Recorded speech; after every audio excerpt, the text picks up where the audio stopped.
Hano ni mw'isoko kuri Kotebu mu bibanza bidandarizwamwo indagara n'imikeke. Twazinduwe no kuraba uko ibiciro vyifashe muri kino gihe. Twahereye mu kibanza c'imikeke aho batumenyesheje yuko umwando uriko ugurishwa hagati y'ibihumbi 30 n'ibihumbi 50 bivanye nuko inganangana. Abadandaza bakavuga ko yabonetse. Vy'imikeke mino misi kabisa ni sawa, irahari. Nunga bakiyatari benshi cyane gusa imikeke muri makirahari.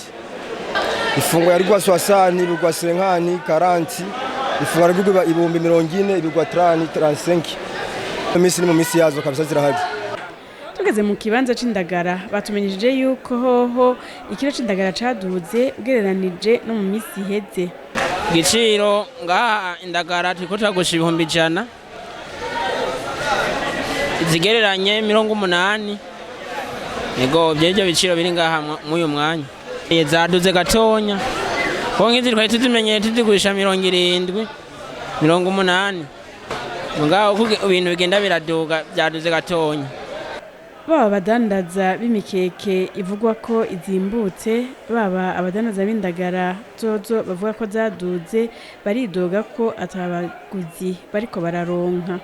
Bivanye n'ukuru movement y'abantu mbona mu isoko mino bakira ntabo kabisa mino misi bakira ntibaboneka nuko zihara bakira ari bakiya cyane. Ndikuvuga ngo bikora bagenda neza cyane ngo twavyifuza. Kuko umuntu agura ikiro c'indagara ni bake. Ariko ziba ziri mu 70 60 baragura ibiro uguze nke akagura inusu. Ariko benshi tubona batwara irobo inusu.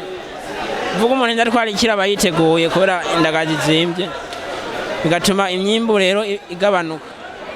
Abadandaza twaganiriye batumenyesheje ko ubundi isoko ya Kotebu igendegwa n'abava mu mihingo itandukanye y'igihugu mbere nabo mu bihugu bibanyi, bakibaza ko uko kubura kw'abaguzi koba gutegwa n'ingorane zijanye no kuyunguruza.